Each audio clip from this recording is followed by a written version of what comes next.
திருநெல்வேலி தாமிரபரணி ஆற்றில் மூழ்கிய மாரி அனுசியா என்ற குழந்தையை 2வது நாளாக தேடும் பணி தீவிரமாக நடைபெற்று வருகிறது. விரிவான விவரங்களை வழங்குவதற்காக களத்திலிருந்து இணைக்கிறார் நமது செய்தியாளர் ஆல்வின்.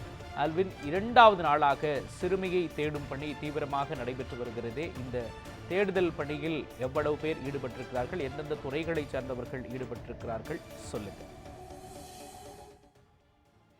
திருநெல்வேலி மாவட்டம் முக்குடல் தாமிரபரணி ஆற்று பகுதி சுற்றுலா பயணிகள் ஏராளமானோர் வந்து செல்லக்கூடிய ஒரு மிக முக்கியமான பகுதி. அந்த உள்ளூர் பகுதி மக்கள் அந்த தாமிரபரணி ஆற்றில் குளிப்பதற்கு அல்லது அங்கு வந்து செல்வதற்கு பயன்படுத்தினாலும் வெளியூர்களில் இருந்து வரக்கூடிய மக்களும் அந்த முக்குடல் தாமிரபரணி ஆற்றில் குளித்து செல்வது வழக்கம்.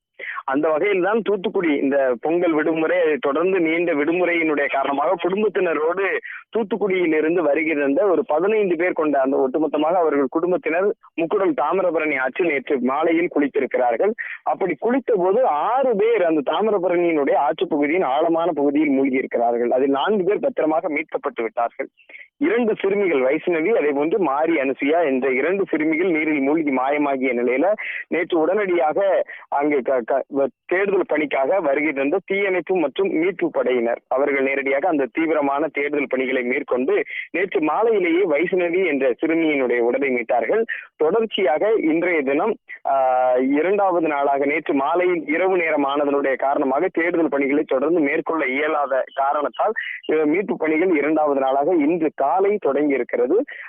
தீயணைப்பு மற்றும் மீட்பு படையினர் ஏறத்தாழ ஒரு 15க்கும் மேற்பட்டோர் அந்த பகுதியில தீவிரமான தேடுதல் பணிகளை மேற்கொண்டிருக்கிறார்கள்.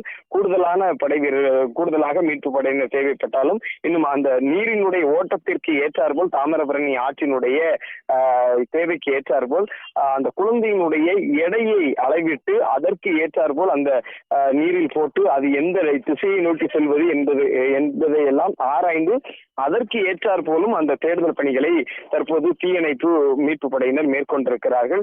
2வது நாளாக அந்த மாயமான குழந்தையை தேடக்கூடிய பணி தீவிரமாக நடைபெற்று வருகிறது. தொடர்ச்சியாக இந்த தாமிரபரணி ஆற்றினுடைய பல்வேறு பகுதிகளில் ஆழமான பகுதிகளில் இந்த உயிரிழப்புகள் நீண்ட நாட்களாகவே ஏற்பட்டுக் கொண்டிருக்கிறது. நியூஸ் 7 தமிழ் ஏற்கனவே இந்த செய்தியை பிரத்யேகமாக நாம் பதிவு செய்திருக்கிறோம். எந்தெந்த பகுதிகள் எல்லாம் இந்த உயிரிழப்பு ஏற்படுகிறது, எங்கெங்கெல்லாம் அதிகமான மக்கள் குளிக்கிறார்கள், எங்கெல்லாம் ஆழமான பகுதிகள் இருக்கிறதோ அங்கு ஒரு அறிவிப்பு பலகைகள் மிக முக்கியமாக வைத்தால் அது நன்றாக இருக்கும் என்ற கோரிக்கை நீண்ட நாளாக நாம் பதிவு செய்து கொண்டிருக்கிறோம்.